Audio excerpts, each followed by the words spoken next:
What's up, folks? This is Norm from the Board Game Museum, and today I'm going to be showing you how to play and reviewing the card game F.O.R.K.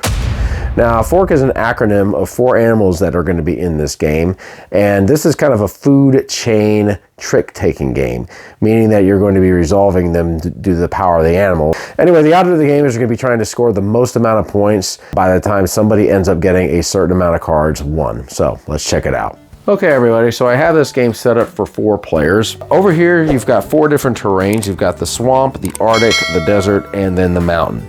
There's also 2 player variants over here on the other side that's going to use a dummy hand. Now in the game, you're going to have different animals: the fox, the owl, the rabbit, and the kale. And this is where the word F.O.R.K comes from. That is an acronym. This is kind of like a food chain type of a game where you're going to be resolving the cards from the top, which is the fox, down to the bottom, which is the kale.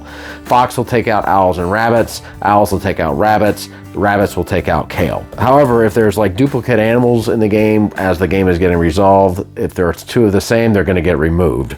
So there can be some things that can change in this game. So the colors of the cards are going to be indicative of the terrain that they will be played in. So a purple card will be played over here in the mountain terrain. If you don't happen to have that color, you'll be able to play any card in that terrain. However, it is not going to score.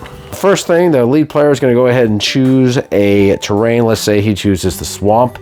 Let's say he has the marsh hare, and let's just say he puts it here and he'll lay it face down.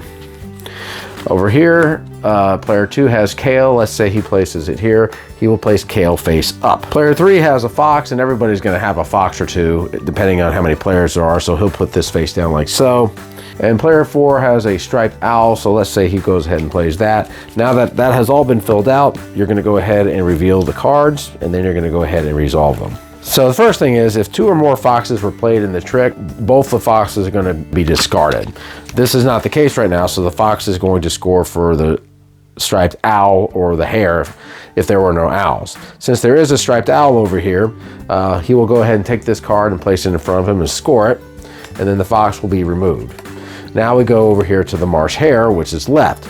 The player that played the marsh hare is going to go ahead and score the kale. So he will go ahead and take this card and discard it, and then take the kale and place it in front of him. Now the kale is going to be scored uniquely. Depending on how many kale that you have by the time the round ends, you're going to score that many points. Okay, so just to show another specific situation over here, we have 2 blue hares. If none of the animals score a blue hare, then both the blue hares are going to be canceled by themselves. So the fox is going to go ahead and score the highest valued blue hare. In this case, it'll be this one. So this will go ahead and get played out. This will get discarded. This leaves this blue hare, which will go ahead and score the kale, and then that will get discarded. Now, once a player ends up scoring 5 cards, that is going to go ahead and trigger the end of the round, and everybody else will be able to go ahead and play out their hand.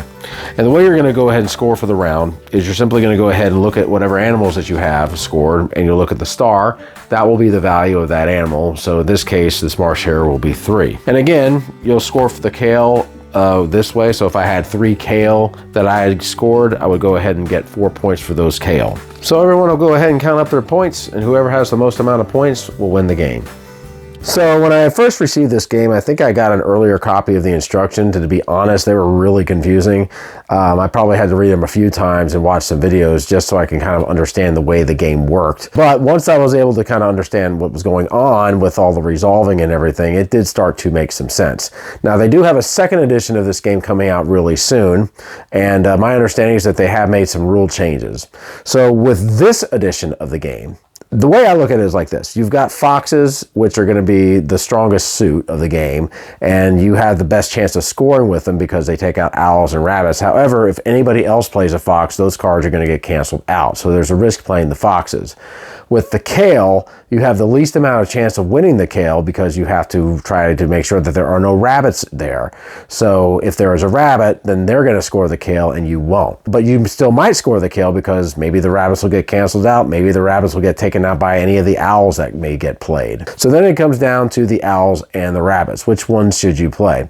Well, see, that's kind of where the game gets interesting because it is in that framework where it just really depends on if someone plays an owl, somebody's going to have to play a fox to take out the owl, and that could save the rabbit. Or if there is no fox, then the owl can go ahead and take out any rabbits. But if there are no rabbits, the owl can't score for the kale. So there's a lot of interesting dynamics that are going on in this game as far as the scoring. It really just depends on what the players are going to play. Now, you will be keeping the cards face up that you win. So this is going to give other players an idea as to what other cards can be out there. If there's like 3 owls on the table, then you're going to figure, well, there's the least amount of chance that someone else is going to play an owl, so maybe I can play a rabbit, or maybe I can play a fox, since foxes eat owls and rabbits.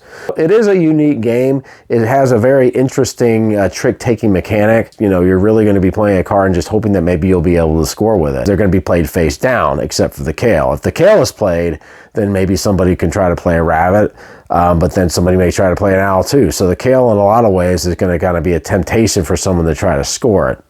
So a lot of this game, you know, it's kind of a mixture of a lot of different things. You could have a little bit of bluffing going on. You can have a little bit of luck going on. There could be a little bit of strategy going on when you're looking at your cards and then trying to determine what you want to play based on the cards that you see. So as a trick-taking game, it definitely is different. It has a unique mechanic, the way it scores the cards. It seems like everything kind of balances itself out. Even if you play the fox, that doesn't necessarily mean you're going to win. And even if you play the kale, that doesn't necessarily mean you're going to lose. I would give this game a shot if you like trick-taking games. It's different, it's short, and they are going to be coming out with a second edition soon. And so I'm looking forward to seeing if they're going to send me a copy of that to check out. I mean, I like this game okay. I really guess it just depends on the type of trick-taking game that you're looking for, because most trick-taking games, you're going to be able to see the card that's in front of you, like bridge or spades. With this one, you're not.